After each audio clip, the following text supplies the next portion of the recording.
Well, hello, ladies and gentlemen. Welcome to this week's episode of The Formula, where we break down and explore the elements of achievement in world-class performers.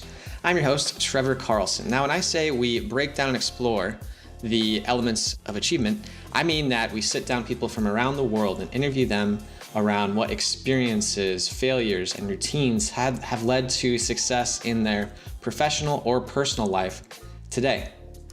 This week's guest is singer-songwriter Anthony D'Amato. I had the opportunity to see Anthony play live at a house concert. It was a fundraiser for EMBARC, which helps Burmese refugees who have relocated to the United States, whether that's helping them get translators, helping them get work, all kinds of stuff. So it was a really awesome experience seeing Anthony play this show. His music is really moving and really cuts right to the bone, really, when you're listening to the message behind the lyrics. In this episode, we talk about how he got his start in his music career and who helped him along the way, how his previous jobs and work in the music industry prepared him for the success he's seeing right now, how he goes about his songwriting process, how relatability doesn't necessarily mean you're being generic, and really, we go all over the place. It was a really fun interview as Anthony brings a unique perspective to really how to get started in the music career, music field. So I hope that you take something away from this, whether you're an aspiring musician or somebody who just wants to get better at creating whatever your art form is. I know I learned a lot and I'll be applying some lessons from it. So let's get this interview started with Anthony D'Amato. On this week's episode of The Formula, I have singer-songwriter Anthony D'Amato. Anthony, I appreciate you taking the time to show up on the podcast today and sit down and chat with me about your music experiences. If you wouldn't mind kicking this off, can you share how you got started becoming a singer and songwriter? Sure. I mean, I guess the answer depends on what you consider getting started. I mean, I got started playing music when I was a little kid. I was playing piano before I started going to school. I picked up guitar when I was a little older and started writing songs in high school. I didn't start playing shows out in public as, under my own name until I was in college. And that was my first gig actually was there's an artist that I'm a huge fan of named Jesse Malin, who has been really inspirational to me, and a big part of the reason I got into songwriting in the first place. And Jesse owns a couple of bars in New York, and he was cool enough to give me my first gig at one of his bars, and he took me on one of my first tours in Europe, took me on some of my first real shows in the U.S. So, I feel like I owe him a lot for helping me get started. But even through college and then out of college, I was playing shows around New York and wherever I could get gigs, but still had a day job after school for a few years until I got signed to a record deal. And then I was able to leave the day job and start touring and recording and doing music full time. Yeah. What was that process like when you went from, working a day job to getting signed by a label and being able to play music full time? It was in some ways it was kind of seamless because the day job that I had, I worked as a publicist for other musicians. So I worked with St. Vincent and Bon Iver and Grizzly Bear and Bill Callahan and all sorts of cool artists on their album release campaigns and stuff. So and I picked that job specifically because I wanted to. I knew I wanted to be a musician. I didn't want to be a publicist with my life. But that was a job where working as a publicist, you're interacting with the artist, you're interacting with the journalist, you're interacting with the management and the label and the booking. Like you kind of see all the different aspects of how it all works. And you have this rotating cast of artists, because you're working 4, 5, 6 months on a campaign and, the next thing comes in. So I got to see so many different examples of what works, what doesn't work, what's a waste of time, what's a waste of energy, what's a waste of money. So I kind of, to me, I treated it just like being in school, studying up for when I'm in that position of putting out my record, here are the lessons I want to take from this artist, and here are the warnings I want to avoid from that artist. Um, and the reason I say it was seamless was when I left, that same company ended up doing the press for my record. So I basically left my job on a Friday or something, and then the following Monday they started the campaign on my album. So I was, still in touch with the same people every day, but just kind of on the opposite side of that phone call and email thread. Right. Do you feel like that experience working at that publicist as a publicist, do you feel like that really helped you to just kind of understand how the process worked of getting the album out in a the most successful way possible?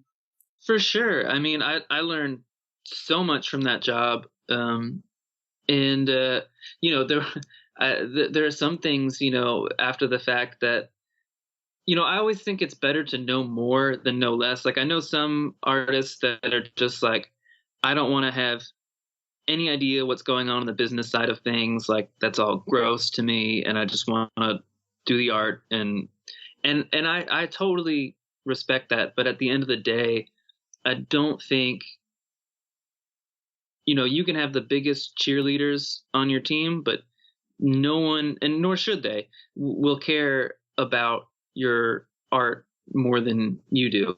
So I think it's really important, and from my perspective anyway, to understand what's going on and all those business side of things. And I like to be really hands-on with that because, at the end of the day, like, it's my name on the CD, it's, my name on the concert ticket, and I want everything about it to be done in a way that I'm, fully behind.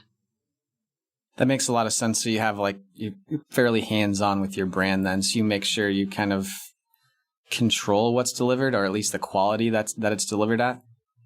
Yeah. And also just, the avenues that we pursue. I just want to, I like to think anyway that I have like a pretty clear vision when I finish. Maybe while I'm working on it, I'm totally confused. But when I finish a record and it's time to come out or it's time to go on tour, I like to think that I have a pretty clear vision of like, this is what I'm trying to say with this album, and this is, how I think we should be reaching audiences with it. This is who I think we should be reaching with it. So yeah, like the music videos and stuff, I'm really hands-on with those. On the last record, I directed those and wrote them myself. On the record before that, I collaborated with some filmmaker friends from college, and we kind of wrote it and edited it together. So, everything down to the artwork and the posters and all that stuff, I like to be just very, very hands-on. Yeah. What do you think the difference has been between, because you've released a few albums at this point, right? Yeah, I've done a pair of records that came out on that label I was signed to, and before that, I released some music that I just kind of recorded in my bedroom and put out in the world itself. Yeah. What do you feel like has been the difference between, maybe it's even by song, but your most popular, your most successful songs versus some others that haven't necessarily taken off for you? I feel like, that's one of the things that you're always, trying to figure out, like, what made this click and what didn't make that click is something on some level, I feel like I'm always still trying to figure out. But on another level, I also think that can be kind of dangerous, of like, just because something clicked before doesn't mean you should just keep doing it over and over again and trying to recreate the same thing, because it doesn't really work like that. But I will say there's a song on that first studio record I did, The Shipwreck from the Shore. The song is called If It Don't Work Out, and that's a song that is from the minute I started playing it live, got such a strong reaction from people. And it's not an up tempo, not an upbeat song. It's not something you would think of as being like a radio track. It wasn't a single, but like that's the song that like Sirius XM picked up for radio play, and that's the one that Spotify added to playlists and stuff. And if I have to, there's nothing about that song that I would look at and say like, oh yeah, this is going to be the one that people latch onto or whatever. But if I have to think about it, it's probably because it's just a really honest, vulnerable song that I think, tackles or taps into something that a lot of people know and have experienced, but maybe just haven't verbalized in that way before. And I guess that's the goal of like any piece of art, right? Is to, give some kind of a voice to an emotion or a feeling that people have, but that they haven't quite figured out how to give voice to themselves yet. Yeah, I've listened to that song before. As I was preparing for this podcast, I was listening to it a bunch, and it's a very real. I'm trying to remember the line that stood out to me. It was something about like you're like splitting up the stuff in an apartment or something like that. Yeah. If it's the opening lines, if it don't work out, you take the bed and I'll take the couch. Yeah. And that's it came from a real a very real experience, which generally the best songs do, I guess. Mm-hmm. But yeah, I don't know. That's a song that people, at show after show, that's the one people want to come up and talk about or ask for. Yeah. I mean, it stings to listen to. It's like, damn, I can relate to that. That's not a fun feeling. But I was having a conversation with another songwriter the other day about that there is this feeling though of like, to me, writing a sad song isn't a sad thing, because it's like, here, I took this sadness and that hurt and whatever crummy emotions I was feeling, and I took them and turned them into something like, I created a song that, now it's on the radio and it helps me get shows places. And, there's some sort of like alchemy there of taking this negative experience, and then you take ownership of it and turn it into something that you can share with people, and it makes your life better. Right. And I guess I wasn't saying that your song makes everyone feel bad when they listen to it, but it's just like, it's almost like I guess when you're singing it, maybe it just feels like you can read their mind or kind of like relive an experience for them that they've had. And they're just like, yeah, I totally get it. And I think that it's like at least when some of the more successful articles that I've written, when I'm writing from a place of like where something has been painful or maybe just like it's a very like single person audience, like this is how you do this. Or I think I just wrote an article. It was like, I just turned 30. So it was the 30 pieces of advice I would give my 18-ish year old self. Uh-huh. And there were some that were like kind of generic, but then there were some that were very pointed and direct. And all of a sudden I started getting all these messages, and they're like, man, that was so relatable and so good. I'm like, oh, I just wrote it to like the 18-year-old me, and I put it out there. And yeah. That's the thing. I feel like sometimes in the quest to be relatable, people sometimes confuse that with being generic, or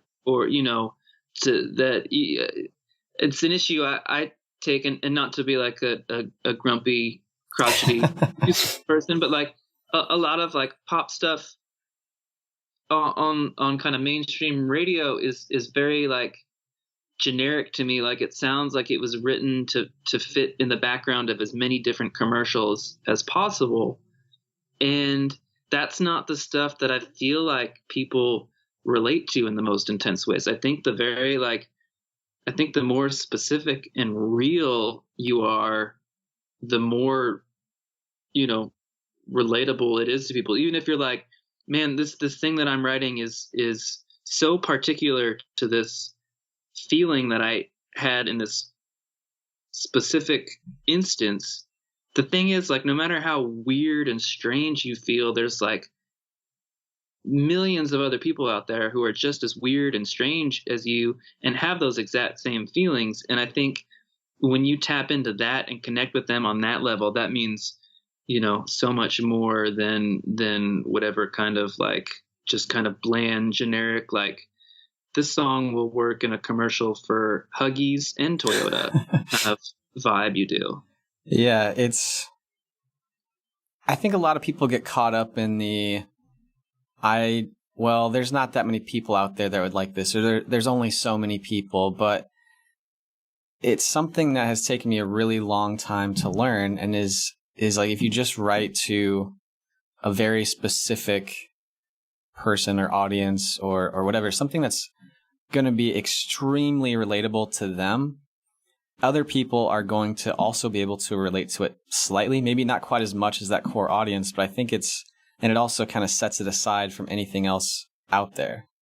Right. And they also might not even relate to it in the way that you intended. Like the song might mean something very specific to you, and someone else might hear it and it means something very different but very specific to them, and that's totally cool. Like that's another thing. People come up and say like, oh, like, this is my fiance and I, we had to use this song in our engagement or something, and in my mind it's like a sad breakup song that they're talking about, but to them it was like this sweet love song, and I'm, more power to you. Like I think that's the beauty of having things that are, specific and grounded in your personal reality, is that, other people can incorporate them into their own realities. Even if it's in a different light, it's still just as valid and can be really, those connections, I think, are longer lasting than any other kinds. Yeah. So when you sit down to write a song, is there someone in particular that you're typically writing to? I'm trying to do more of sitting down to write a song. My approach or writing technique has always been kind of that they just happen when they happen. I'll pick up the guitar and play, and some days a song comes out, and then sometimes I'll go 3 or 4 weeks without having a single idea or something. But I'm trying to get more into the habit of making myself sit down and write every day, even if it sucks. Just write something, because I think it's a good discipline to be in. And I think when I was making this new record that I've been recording out in Utah, I was really inspired by Joshua James, who was producing it. The dude writes like multiple songs every day. He's just a machine, and I don't mean that in a like that they're all, mass produced songs. Like he just gets some kind of an inspiration, sits down and does it. And if he doesn't have the inspiration, he still sits down and does it till he has something. And that was just super inspiring to me. And he and I did some writing together, which I haven't really done much of. I'm not like a big co-writer historically, but we spent a couple of days just saying like, we're not going to record anything. We're just going to write stuff. And we chased down a few different leads. And in the end, we had one song that we ended up co-writing that I absolutely love and is going to be on the record. And, that was a function of sitting down and saying like, we're going to write a song, which I've just always shied away from, because it feels like whenever I try to write something, it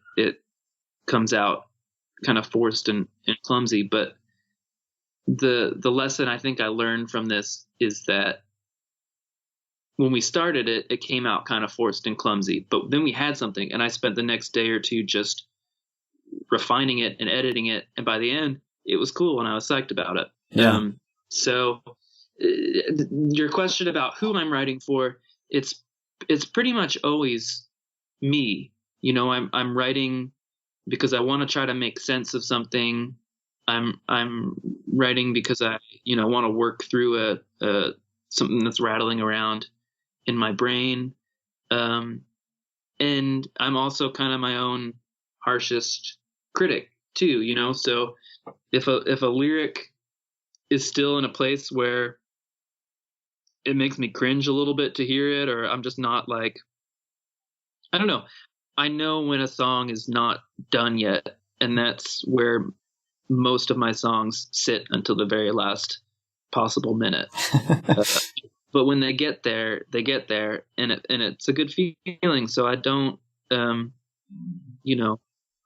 I try not to settle for anything, because I'm going to be the one that's pissed off about it later on. Yeah. Do you ever have that feeling when you go back and listen to some of your old stuff and you hear something where you're like, oh, damn it. Where you feel like that you're like, that one word there, if I just would have switched it, or do you know the feeling I'm talking about? Yeah, absolutely. I've especially like if I go back to something comes up and I'm playing an older song or listening to something that I made back when I was recording in my dorm room or something, and I'm just like, I didn't really know what I was doing then. But alternatively, I don't know if you have this, but there's sometimes when I go back to something that I've just like been avoiding, because I'm just like, I don't want to, and it's like, okay, I need to listen to this song and relearn it. And I'm like, oh, that was actually better than I remembered it. Like, why have I been like so self-conscious about this? Like, so it can go both ways, I think. Yeah, I feel that way when I go back and I listen to my old episodes. Like in my mind, I and ahhed and said I think or something along those lines 100 times, and I go back and listen to it, and I'm like, actually that was okay. I'm like, I'm not upset about it. It was not bad. Yeah, which is, I try to avoid, this is going to sound funny because I'm a recording artist. I try to avoid any situation where I have to hear the sound of my own voice, at least talking. But even like when we were listening to mixes and stuff in the studio, like I'd come out of the vocal booth and I hear it back. I'm like, that's what I sound like. Oh God, this is my least favorite. I'm probably not alone in this, but my least favorite thing to listen to is like my own unmixed vocals, like just after they've been made, before there's a little bit of reverb and some EQ and stuff. Just the straight sound of raw vocals is just like, nails on a chalkboard. So what you're saying is that never goes away? Is that what you're saying? That I don't think so. I mean, maybe if you're Mick Jagger or Bruce Springsteen or something, maybe that you just have a badass voice, and no matter what you do, it's going to sound cool.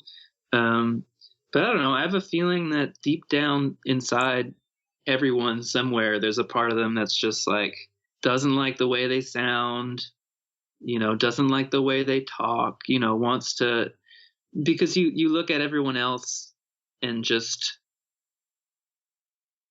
you don't see or hear those voices inside of them that are critical. You just hear what's coming out, and it's like, that's cool. Like, that's cool. That's confident. Like, I would love to be like that. And they probably look and listen to you and see and hear, the same thing. Oh, sounds great. But in your head, you're just, no, they don't know what went into this, Yeah, I'm always surprised. So I want to know how you feel about this, but I'm always really surprised when people they'll come up and they're like, man, I listened to this episode. It was awesome, man. That was great. And I'm like, yeah, thanks. And in the back of my head, I'm like, man, I kind of thought that one was a train wreck. And I'm kind of glad people like it, but I'm like, damn. That happens all the time. I mean, I've artist friends and stuff too that, I'll go to their show and be like, man, that was amazing. And they're just like, oh, that was the worst night of the tour. And I'm like, that was amazing. What are you talking about? That kicked ass. And then, but I also have to keep in mind that I do the same thing. Like, I come off stage after a show and I was inside my head for the whole show. So I know that I meant to sing something a little differently, or I know that, I didn't quite hit this note or that note that I intended to or whatever. But people out in the crowd just, it's like we were saying before, that they just feel the vibe a bit, the vibe and the honesty and the intensity of it or whatever. And so that's what matters to people, not that you were like technically perfect. It's just that like how you made them feel. I think that's an important lesson. I think everybody makes mistakes no matter how long you've been doing it, but just remembering that maybe you're the only one that knows you're making the mistakes. Right. And that the word mistake is maybe not even the appropriate way to think about it too. Like what's a mistake to you might be the favorite thing that happened in the song that night. Like I mentioned Springsteen before. I've been to see him many, many times. And I feel like every time you see him, the songs are a little bit different. His vocal phrasing is different. And to me, that's cool. That's like, I'm getting this song in this moment from him, and this is what it is and what it means to him tonight. And I'm sure there are times in his head where he's, like, oh, we messed up. We didn't do that exactly the way I intended to tonight. But I don't care if he intended to do it the way he did it. Like how he did it was real and it was awesome and it was in the moment. And that's something I'm trying to get myself more in the headspace of when I'm performing, which is to be less concerned about being perfect and more concerned about being real and in the moment. Is there a certain process or some things that you're doing to try to be more in the moment when you're on stage? It's kind of like there's a word they use for like meditation and stuff. They talk about like mindfulness, and it's trying to turn off the thinking part of your brain and just tap into the observing part of your brain, right? So like the thinking part of your brain would be like making judgments about stuff, and the observing part of your brain is literally just absorbing what's around you. And I think those moments when you can turn off that thinking brain, which is saying stuff like, hope I don't mess up. Is that first person in the second row, are they on their phone right now? Like, are they paying attention? Did they get that last line was a joke? Are they taking it too seriously? Like that kind of thing. If you can turn off that brain and just absorb, like, I'm in this beautiful theater right now. I am in England playing songs I wrote and traveling around the countryside singing for, strangers, and just absorb being in that moment and how special that is. Like those are the moments when you just kind of like smile and just sing the song. Mm-hmm. It's almost as if you try to almost take a step back and just enjoy it for what it is, no matter what else is happening. Yeah. The worst shows for me are the shows where I come off stage and realize I forgot to have fun. And that happens. Like I'll come off stage and be like, oh man, I didn't enjoy that. And not in that it was unpleasant or something, but just that I was so focused on like thinking it through, nailing this and that, not forgetting lyrics or whatever. Like, I don't know. I was those nights where you're just so inside your own head that you don't just accept and enjoy it. Those are the worst shows for me because, it's a missed opportunity to, enjoy what life is throwing your way. That's an interesting point you made about when you get off the stage and you realize you didn't have fun. I wonder how many people out there listening right now can relate to that, where, they're doing something and they get done and then they look back and they're like, I don't understand why I didn't have, like I should have been having fun, but I was letting these little things kind of steal from that moment. Right. It's like, you go on vacation and you spend the whole time stressing about, falling behind at work, or, travel stuff, or problems with the hotel, or, car, whatever it is. I know I'm guilty of, or even on a micro scale, that you're out to dinner with your friend and you keep checking your phone, and it's like afterwards you're like, man, why did I do that? Like, there was nothing urgent that could have waited. I missed out on being present with this other human being, and who knows how much time we have ourselves and with each other. And it's just like, yeah, you can take those sorts of things for granted and forget to have fun or enjoy it, and then after the fact you realize, like, I just lived through this whole experience that I didn't really experience because I was like trying to get the right Instagram filter on my picture of it. Yeah, I am not completely innocent of that, but Nobody is. I'm at least, I feel like that when I sit down at dinner and I notice that I pull out my phone and I'm like, oh, like this wave of guilt hits me, because I do have that thought where I'm like, I don't know how many more dinners I have with this person, whether, life comes up, life happens, then maybe they get a promotion and move away. I should really be focused on this conversation, because it's, it's like you said, you don't know how many, you don't know how much more time you have, and you never know what'll come out of that conversation or that experience if you're fully present versus like, thinking about something else the entire time.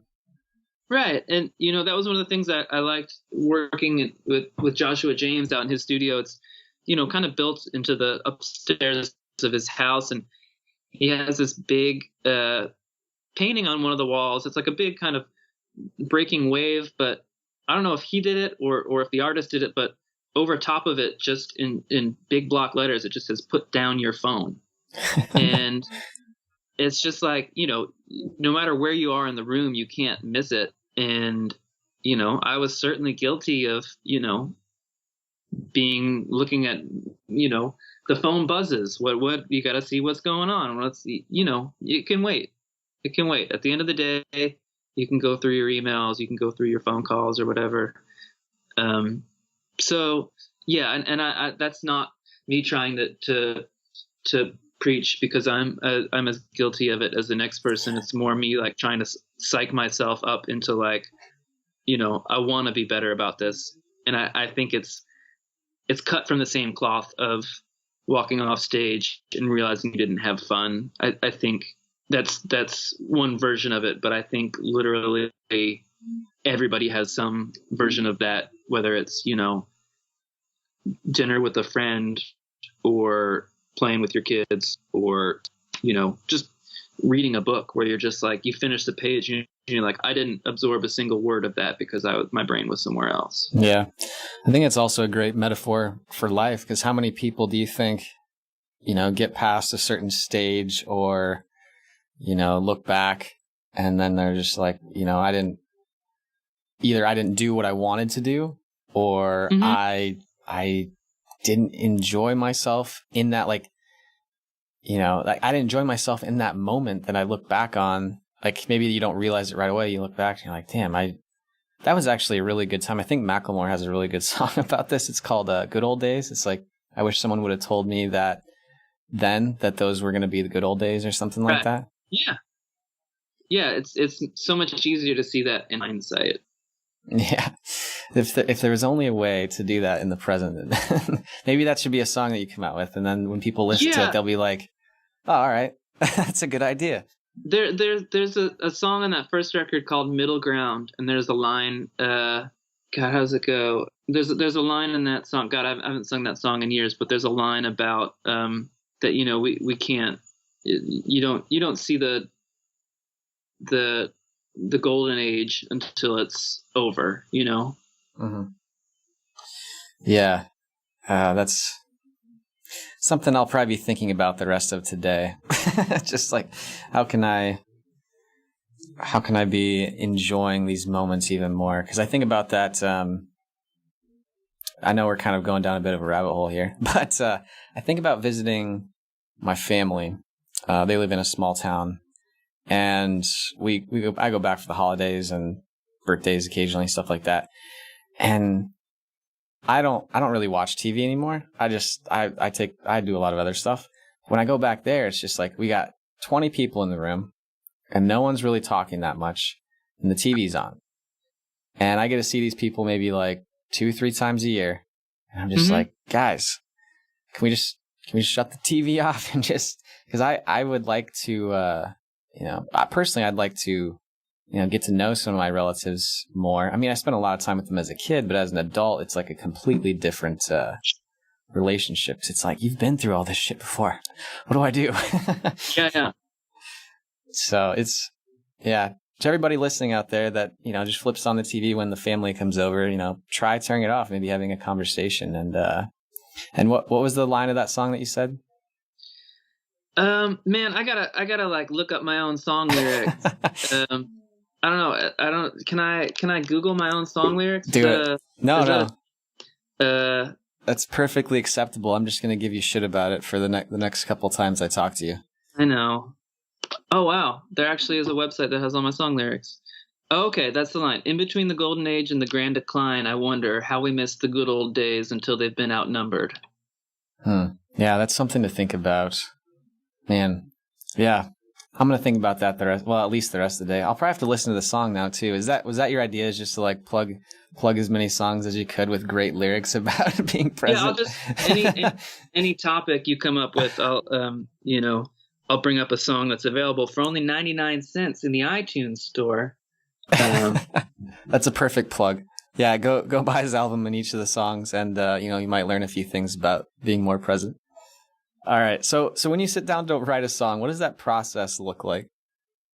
It's usually just kind of me playing a guitar and singing gibberish. I just try to find a melody. It won't be real words. It'll just be sounds. And then once I've got a melody I feel good about, sounds will start to turn into some words. Some kind of a vibe will start to emerge. I can tell what atmosphere I'm trying to create. And then once I have some anchor words and a melody, sometimes then it's good for me to just walk away from the guitar and just kind of focus on thinking about lyrics and what I'm trying to say. I write words well when I'm out walking. I get that like rhythm, the motion of the tempo of the song in your gait, and then you're like physically embodying that movement and that speed, and it helps your brain kind of log. I realize this is a podcast and I'm like making these motions that no one's you're good. I can see him, so I get it. Okay. But yeah, that's it, and it's different every time. Sometimes like a little phrase or a lyric will plan itself in my brain and I'll write a song around that. But I think more often than not, it starts with some kind of a music and some kind of a melody, and then I figure out what the song is trying to say from there. How long does that process usually take from when you get the melody down to when you feel like you have a song? There are some songs on this new record that I've just kind of finished recording that I think there's one or two that I wrote in a day, start to finish. And then there's some that I've been sitting on for years, and I've had a melody and just no lyrics, Yeah. So there's not really a standard when it comes to that. It's just every single, some things click instantly. There's one song we recorded on here that I wrote a version of it. I wrote a song that I thought was going to be on my last record. It ended up not fitting vibe wise. So we sat on it, and then, I brought it into the batch for this record. Still just didn't fit vibe wise, but I loved the melody and the chord progression. So I just decided I was going to write completely new lyrics to it so that it would fit vibe wise. And then I did that, and I thought those lyrics sucked. So I wrote a completely new set of lyrics, and I thought those lyrics also sucked. So I wrote a completely new set of lyrics, and the last set of lyrics, I felt good about. So that's a song that has existed probably in some form for 4 years at this point, but only now has it become what it is. Sounds like things just kind of work out when I don't want to say when they're supposed to, but I guess when, you find the right pieces to put together, and sometimes those pieces aren't there right away, or they don't present themselves, or they aren't clear until a certain moment in time. Yeah, but you know, kind of what I was saying before though too is that that's the way I always treat it. Well, the song will come together when it comes together. It'll be natural. And what I've kind of the mindset I've been trying to get into more lately is like, well, you know what? That song that I struggled with for years to figure out how it should go, like that song didn't reach its final form until I made myself sit down every day for a week and work on it. That songs, yes, songs come from wherever and they just sort of happen, but they don't just sort of happen if you're not holding the guitar in your hands or working on lyrics with a pen and some paper or something. Like songs don't just come if you're, scrolling through Instagram. Right. Yeah. So, I mean, I have gotten song ideas from weird things I've seen posted on social media. Sometimes you see a picture that makes you feel a certain way, and you're like, "Oh, that's a cool image. I want to work on a song." So, inspiration can come from wherever. I'm not trying to say like your phone is bad. Don't ever look. But what I'm trying to get more into the headspace of is not waiting around for inspiration. Maybe that's my takeaway here. Don't wait for a song to come to you, or if you're writing something or painting something, like, go to it versus hoping it might just show up at your doorstep. Yeah. What you're saying reminds me a little bit of a book I read a few years ago that pretty much changed how I approached writing and making things in general. And it's a book called Bird by Bird by Annie Lamott. You ever heard of that? No.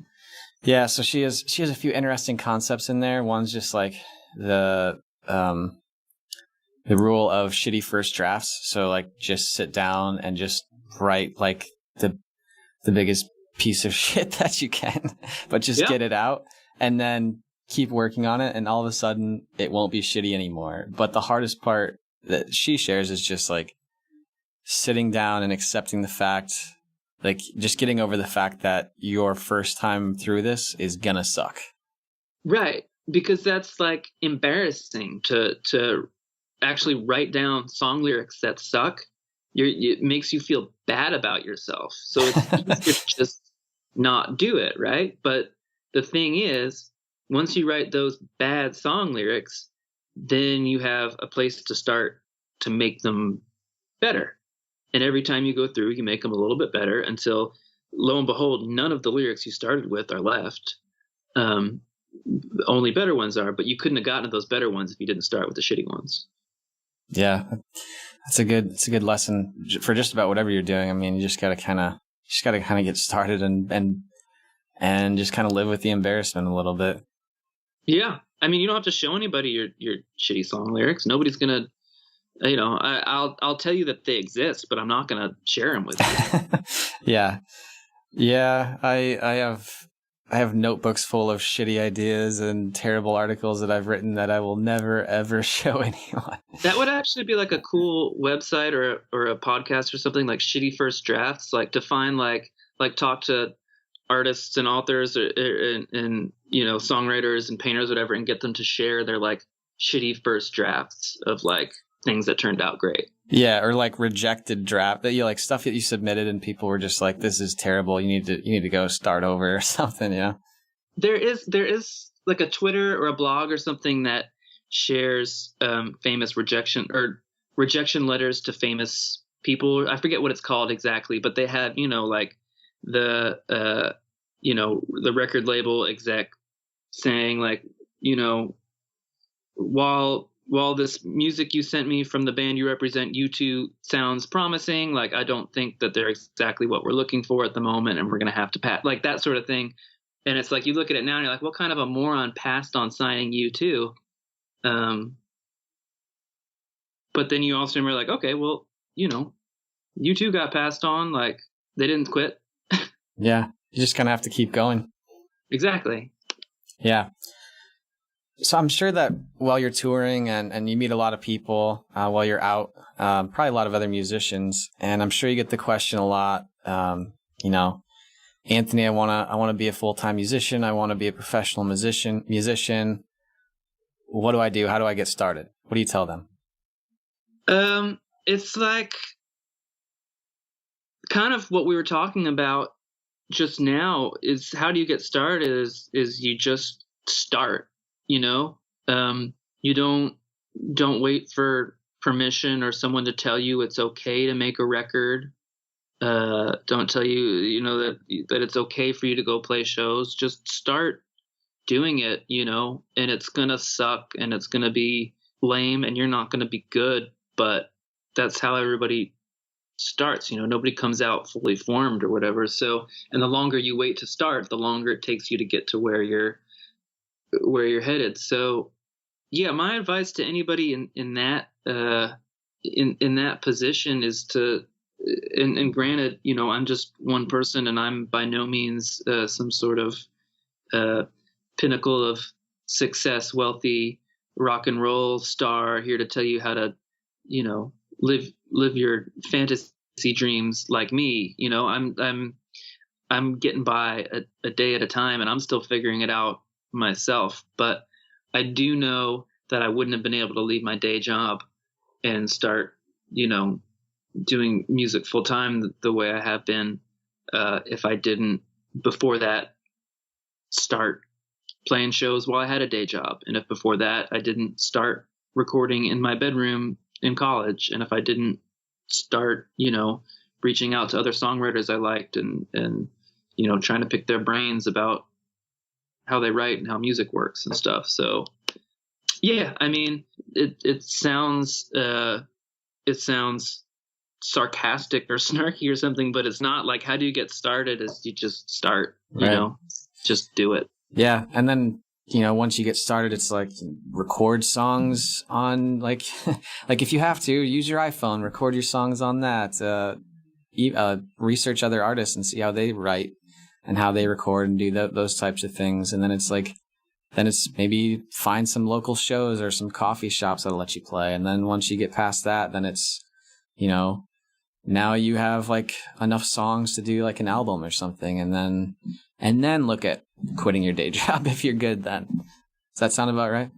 I think there's this like this fiction that people have that, I can't, I'd like to make a record, but I don't have fancy equipment, or I don't have a budget for a big studio, and I would need to work with this famous producer or whatever. Like, there's this record I've been falling in love with lately and listening to a bunch, and I was just reading about it, and the guy recorded it. He set up like a microphone facing the wall in his bathroom, and he had the computer in the other room. So he would like press record and then run into the bathroom and like sit down in the tub and perform the song, because it was just like great reverb and acoustics in this tiled bathroom. And that's how he made the record. And it's like, again, tying back into what we were talking about at the beginning.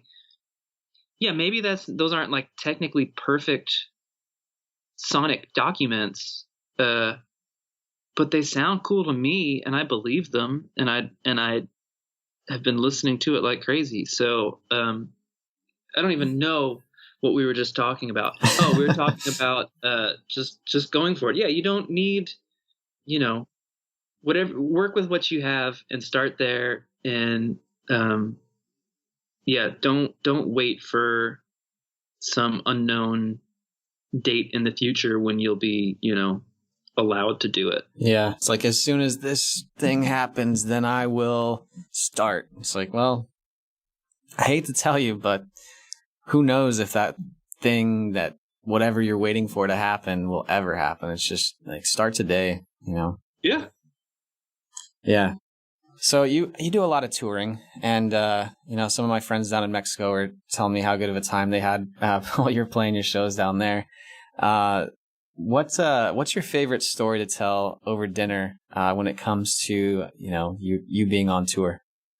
Man, that's a good question. I don't know if I have like you know, one favorite story. It's, you know, I tour solo so much. I don't live the like debaucherous Led Zeppelin lifestyle on the road. I'm also broke, so it's pretty bare bones, minimalist life on the road. But you know, what I like to do to kind of keep sane out there, like the last big tour I was on, it was 2 full months in Europe playing on my own, and that was an amazing, life-changing experience to you know,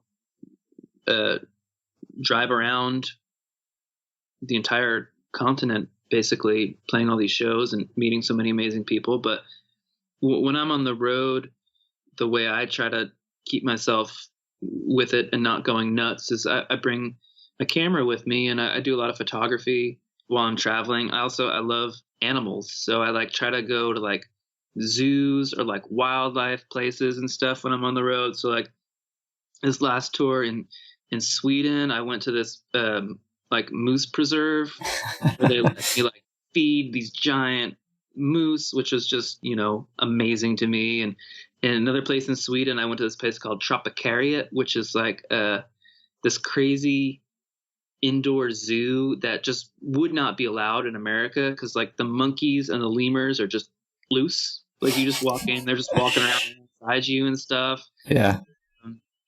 And I'm trying to think of other weird animal encounters. When I was in Australia at the Taronga Zoo, zoos are like my off day activity. So I was in Sydney and I went to the Taronga Zoo, and I read they had this thing where like for an extra like $50 or something, you can get brought inside the penguin enclosure, and like a keeper will train you how to like properly feed the penguins, and it's you. And you know, they say we keep it to a select group of people. It's only, you know, 5 or 6 people are allowed to do this every day or whatever. So I sign up and I, you know, give my $50 and I get up there, and the lady's like, this has never happened before, but you're the only person today.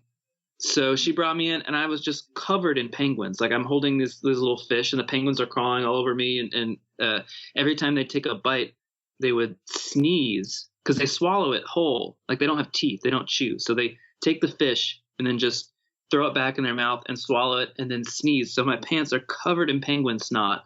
And that was like the best day of my life. So that sounds like an awesome day. Which zoo did you say that was at? I was at the Taronga Zoo in Sydney. But I go to zoos all over. That's my thing. I've been to the London Zoo, the San Diego Zoo, the zoo in DC. Gosh, where else? I'm at Columbus. Just wherever I can on an off day. You know, if there's like a zoo or an animal park or something, that's my thing. Yeah. That sounds like a pretty good hobby, though. I've been to a few zoos, definitely not as many as you, and there's some exhibits or things where I'm just shocked. Like I'm thinking of one, they had this it's like this butterfly enclosure type of thing where you walk through and there's these like giant butterflies. They'll just come and land on you, and they're like, yeah, don't touch the butterflies. And they're like, this thing that's 8 inches long is just sitting on my shoulder, 3 inches from my face. It's pretty awesome.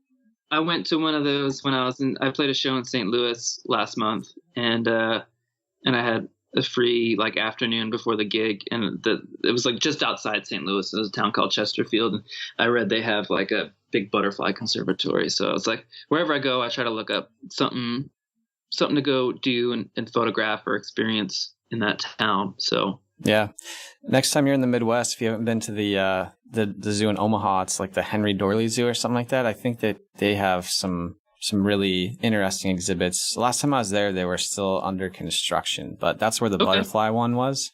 And then they were working on like this huge, like, I don't know what you'd call it, like African safari type thing, where they had like basically just have all these safari type animals that are just running around in the open. So it's pretty cool. Right on. I'm into that. Awesome. Well, I think that kind of wraps up this for this part of the show. So I just have a couple, like 3 questions that I ask every guest. Yeah. So the first, all right. So the first one is, what do you try to do on a daily basis that you feel like gives you an edge on the day? That is a good and loaded question. You know, I live in Brooklyn, and I feel like if there's one thing that I do on a daily basis in New York, it's just walk. There's a lot of walking in this city, and I don't know that I feel like it gives me a particular edge or something, but the days that I don't get out and just walk around and see all the different people and everything that's happening and swirling around me in this town, the days that I stay cooped up working on mixes all day like I am today, those are the days when I feel like crummy. Yeah. You know, those are the days when I don't feel like I'm sharp and with it. And, you know, those are the days where like, what am I doing? But the days when and maybe this is a sign that I just need to like make that a thing, and just first thing in the morning, like get up and go out and just, there's a whole amazing world going on. And in New York, it's like the entire world is compressed into, you know, a couple of square miles, and to just go out and just make yourself be a part of humanity, I think is a good thing for every human being to do at least once a day. Right. And I definitely agree with that, because I have a habit of, you know, I drive down to the office or co-working space I work out of, and then there's a few coffee shops within like a block or two, maybe 3 blocks. And I'll just walk over to one of them and, you know, grab a coffee. And it's not even about the coffee half the time, because I have coffee here. It's just more about like, I walk in there and I'll see, you know, a few people I know, and I just feel like my day starts out a lot better for some reason. Yeah. I can't quite explain it, but I feel like I can relate to what you're saying. I mean, we're meant to be social creatures. Yeah. And I got this awesome message on my coffee cup today. I do some rock climbing with one of the owners of the local coffee shop, and he's got a bunch of younger daughters that are baristas there, and one of them always writes or says these like super cheesy motivational quotes like, "You're the best, go be awesome today." And even though it's really cheesy, it always like makes me like walk out of there with a smile. I'm gonna have to look up what she said today, because she wrote something on my cup and she's like, "You can't look at it yet, you have to wait."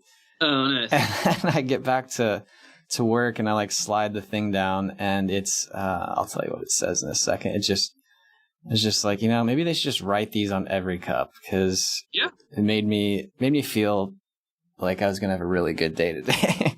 That's awesome. So the quote said, "Be creative, be unique, and be the best you, because you are amazing." And I was just like, damn, put that on a poster I can hang up next to my desk or something. Yeah, it's just nice to get those little reminders every now and then. Yeah, absolutely.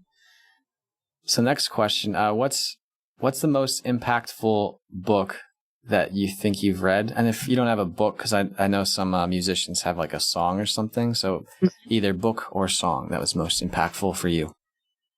You know, the answer to that probably depends on the day of the week. But based on the conversation we've been having today, there's a book that jumps to mind that was recommended to me a while ago, and I read it and have since like gotten it for other people because I feel like it was such a useful thing for me.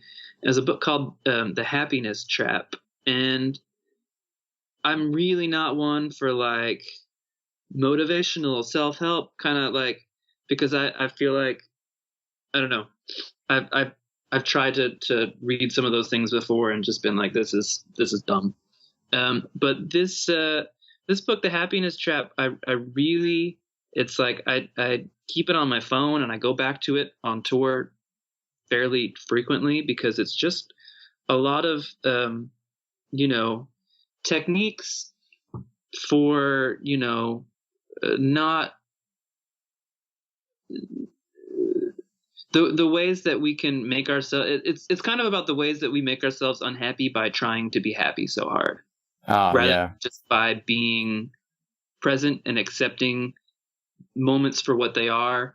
We have this way of saying, well, if it was like, how many times you've been like, oh man, someone's like, oh, it's nice out. Like, yeah, if it was, I wish it was 10 degrees warmer or 5 degrees warmer. It'd be like, just little things like that, where you're just, it's like, no, this is how things are. Like, don't sit there and infect it with negativity by saying, well, what if it was this, or if only it was this. Just like, this is what it is, enjoy it. And so the book has a lot of things that I've found useful as somebody who deals with a lot of like anxiety and stress and negative thoughts. It's like the thing I love most about it that's been useful to me is this kind of technique of when those basically it's a technique they call cognitive diffusion. So the idea is, when you have thoughts, right, you just believe them inherently just because you thought it. It came from your head, like it must be true, right? If you're like, I'm not doing great at this, there you go, that's your reality. But the point of this is not to like try to fight those thoughts, and not to try to like say, to say, no, I am doing fine, or like not to, or try to not have those thoughts, is to just accept that they exist. And it's just, your thoughts are just stories that your brain is telling you. And in the same way that like, if Sean Hannity came on Fox News and said, Donald Trump just shit gold or something, you'd be like, okay, great. Sure thing, Sean. You wouldn't say, well, oh, he said it, so it must be true. So it's kind of about learning to, accept that sometimes your brain has Fox News on in the background and you don't have to listen to it. You can say like, oh, Fox News is on again, but you don't have to be like, well, they said it, so it must be what actually happened. Yeah, you broke that down in like the best way possible, because it's like, I fall into that trap, and I've, especially recently, because I have a ton of I have a bunch of product releases and stuff going on. So I'm just like, when you have a thing that's about to come out that you've been working on for a while, you're like, okay, let's hope it's good. And you have all those thoughts come up in your head, and then you're like, shit, it must be true because I just thought it. Like, right. Oh, damn. And then it like snowballs into more anxiety. But if you frame it as, if someone else tells you something, you probably second guess it a little bit. So why don't you just be like, okay, well, that's just my, that other station in my head talking, and I got this. So. And I spent and have spent so much time trying to fight those kinds of thoughts, where either you like argue with them in your head and try to convince yourself that that thought isn't true, or where you try to, you beat yourself up for having those thoughts or try to stop them from happening. And this book was the first one that was like, yeah, you're going to have those thoughts no matter what. And guess what? If you try to argue with it, you're just thinking about it more. So rather than fight it, just say like, that the story about, me, the story about my product launch being a failure. Oh, it's that story again. Great. All right, cool. That's the story's on. We'll let that play in the background while I continue working on my product launch, because, it's just a story, and I'm sure another story is going to come up tomorrow. Right. That's great advice. And I'm going to try to remember that within the coming weeks. And next time you have that thought of like, oh man, I suck at this, just be like, if Sean Hannity came on Fox and said, you suck at this, Trevor, you'd be like, all right, great. Sure, Sean Hannity. Yeah. I would probably be thinking of some 4-letter words towards him at that point. I'd be like, watch me. Anyways, before we go down that rabbit hole, the last question. Make this political, but oh, you're good. Sometimes. So last question I have is, I asked this for all the guests, but what message would you like to leave the audience today? There's the crass commercial message of, to check out the music and see if I'm coming to your town, and buy a ticket or download a song or something, and see if it's if this conversation spoke to you, then I think the music would speak to you too. And then, there's the more inspirational, what would I leave folks with is, I feel like we talked about a lot of inspirational kind of stuff today, but just the idea of like, don't wait for somebody to tell you that it's okay to do what you want to do. I mean, obviously if like it's illegal or something, that's a whole different can of worms. But if there's something in the back of your mind that, you really, an artistic thing you really want to pursue, or something creative, or something with your job, like, you can waste a whole lot of your life waiting for somebody to tell you that it's okay. And I think the sooner you start headed in the direction that you want to go, the sooner you can, get to places that excite you. Yeah, and I can vouch for Anthony's shows. I've been to one. It was a house concert and it was awesome. So if he comes to your neck of the woods, make sure and go check him out. Yeah, I know. Well, ladies and gentlemen, that is a wrap for this week's show. Thank you for tuning in to this week's episode of The Formula. Now, if you'd like to find any of Anthony's music, go ahead and check him out on Spotify. Just search for Anthony D'Amato, or check out the show notes to find a link directly to his page. Now, if you think you'd like, or you think would enjoy getting more pieces of content from us, whether that's more podcasts, blog articles, online classes, whatever it might be, go ahead and head over to helixacademy.co and sign up for our newsletter. Now that's all for this week's show. My name is Trevor Carlson, and I look forward to you tuning in next time. This episode of The Formula was produced by Helix Academy, and the music was provided by the artist known as Moods. Make sure and check him out on Facebook or Spotify. That's MOODS.